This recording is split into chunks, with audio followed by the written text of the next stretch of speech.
Okay, you have some CDs, drink cans, and coffee lids. These are bad, right?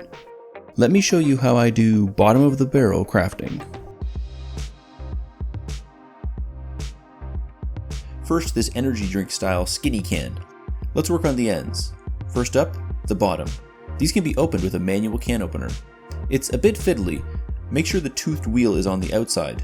As a bonus, it leaves free texture. You can use this little dome to change up the shape of the top of the can, but we won't be doing that this time.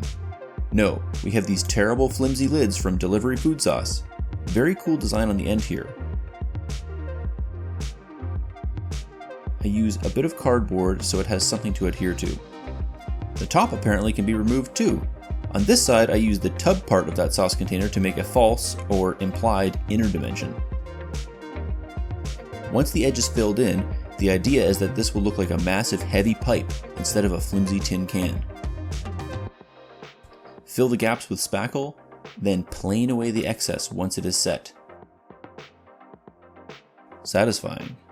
Now, to further obscure the original can, we can stick on some rivets.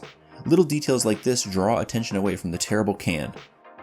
Next up, I use this slightly larger iced tea style can which is covered in NFT art. It can be opened the same way. Yikes.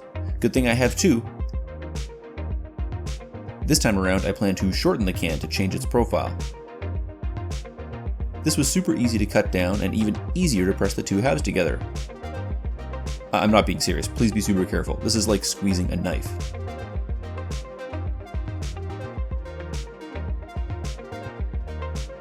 Let's add a bit of contrast with this mostly rectangular piece of a floss container.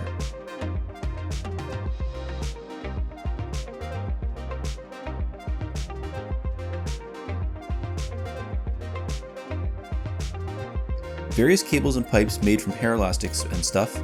It doesn't get much lower in the barrel than string and twist ties.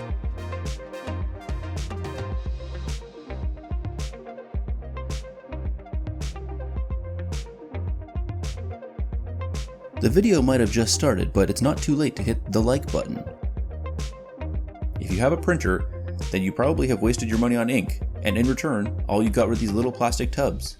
Good news, they're going to be an integral part of this project. I like to rough up the plastic like this to see if I can achieve any kind of metalish surface texture. This tiny file. Turns out a rasp is what you really want. Some rivets to sell the scale.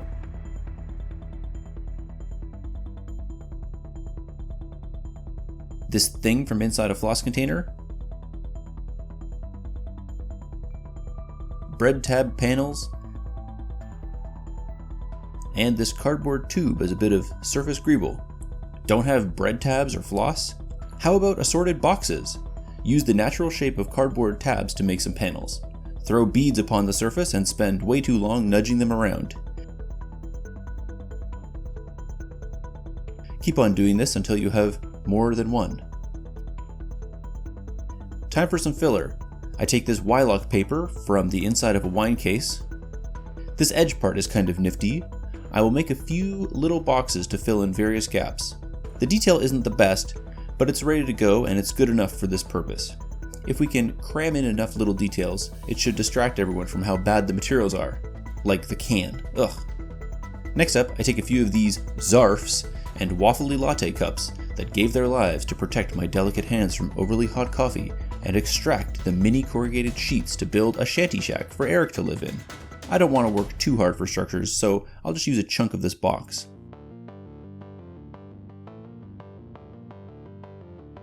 Now this next part. This is a good one. Speaking of coffee, how about these flimsy lids? Slightly round shape? How can this contribute gothically to the grimdark? Quarter it and shave it down.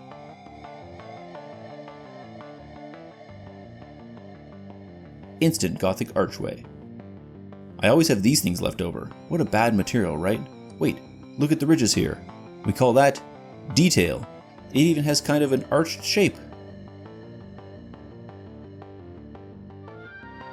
Stir sticks. This can be a pillar, right? Yeah, we can make it work. More cheating with this wood bins box. And some interior lid detail. That should wrap up this gothic machine chunk. Alright, we have enough components. time to assemble these risers. Got the old disc here. We can get a good texture with this drywall tape. I rough up the surface to improve adhesion and also cut my finger off. Once that's glued down, I start to add things like the can pipe and the ink boxes.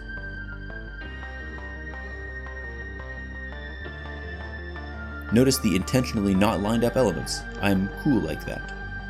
I use a variety of lids to add in more shapes. I don't really want to say detail, this is just for the bulk.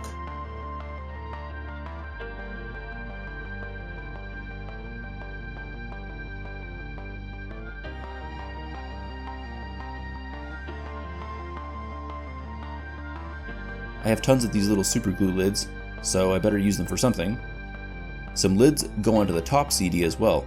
I think the plan was to line this up perfectly and have the cool details hanging down. Did it work? Let's watch and find out. Floss case and a round lid to further mix up the profile of this ink box.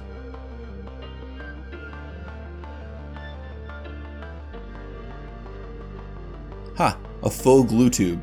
This is the worst junk, and yet I'm going to use it here, and I'm going to get away with it. There's a cool number stamped in here, so that can be some type of serial number. I have another one here to add onto the pipe.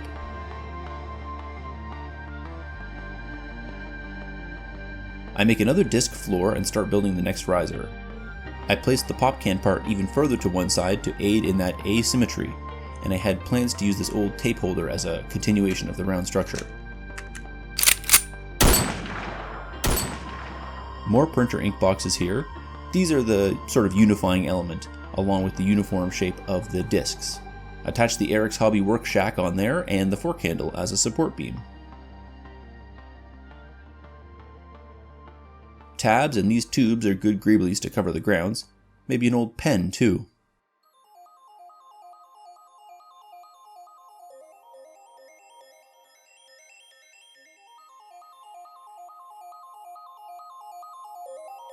Nothing says industrial grimdark like wood.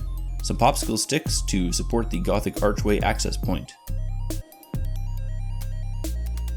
Standard cardboard tube from tinfoil or something. Then this actual foil thing from a wine bottle. It's a bit flimsy, so we'll reinforce it with an internal cardboard structure. Using some of these moderately constructed card lock boxes to fill in a bit of space. When supplies aren't that great, I like to keep the eyes busy. Okay, more popsicle sticks to make some metal banding on the floor.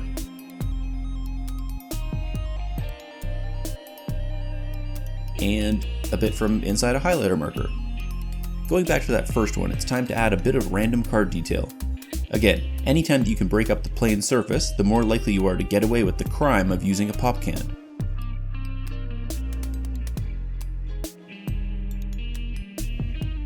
More rivets here too for the same reason. Time to unify and gap fill with my new filler product, Spackle. Spackle with a B. This is another way to transform these random pieces into a single cohesive terrain piece. And of course, the thinned spackle soup is used on the smaller seams. Next, I needed to make some terrible cables. Wires and hair elastics are cheap, but string is really the bottom of the barrel. Bundle that up with some twist ties and drape it over and between the existing structure.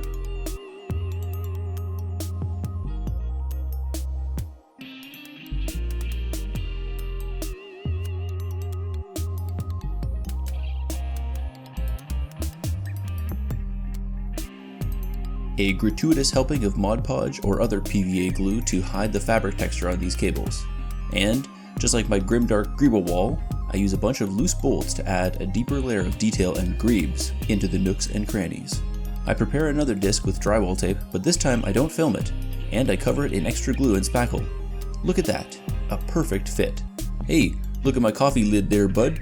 Got that good texture, eh? Let's give her and put that to good use. This will be used as a kind of underhang, serving to obscure or hide the overly thin and obvious appearance of the CD. Oh, and what happened next? Nice. Okay, I prime with black and white spray paint, no big deal. Every single person seems to do this zenithal highlight and all that jazz. I don't even get any of this pre-shade in the final product, but what are you gonna do? Rustification must be achieved. Thankfully, I just invented something called texture paint, and I will demonstrate its secret recipe. Sprinkle magic kitchen dust and sand into a dirty tub, then gloop in some paints along with the new SB Podge, SB Varnish, and SB Medium. Glop this all over the piece, and beware, this is our last chance to hide any unsightly gaps or lines. If you still see bad lines, call me out in the comments. As you can see, once it's dry, it's completely perfect. Okay, the main color here is going to be what I call Necromunda green. It's kind of a grungy blue-green brown tone.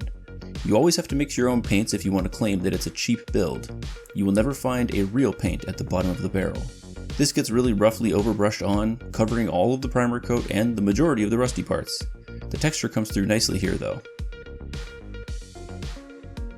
The dusty, chalky quality to these cheap acrylic paints actually ends up looking kind of good on this train. What are you gonna do? So far so good. But look at these large plain surfaces. Good thing I just invented stencils. That fresh off the Etsy press stencil smell. These are very easy to apply, even to this lumpy textured surface. Okay, pretend that you have an airbrush ready to go and you didn't have to take it apart and clean it from last time. I tint this white ink with yellow and then add a bit of varnish since ink has kind of a weak binder. I am known for very accurate airbrushing, but I'll use this sheet of paper just in case my masking fails.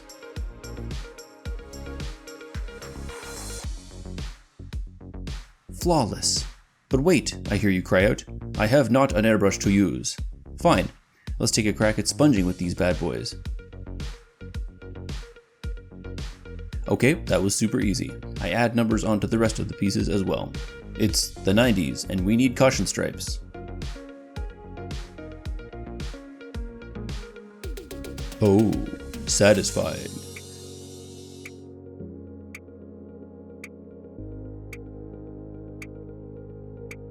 Sponging on various yellows and oranges for an easy gradient. I can't say enough good things about these stencils. Even a seasoned veteran like myself can't paint all those straight lines without a little help. Check the description for more info.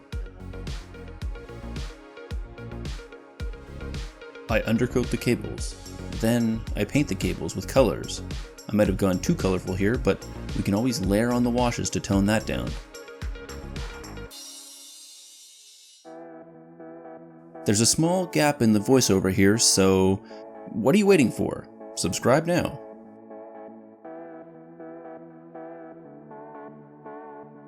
A bit of copper and silver for metallic highlights. The liquid stuff is decent, but I want that solid paint.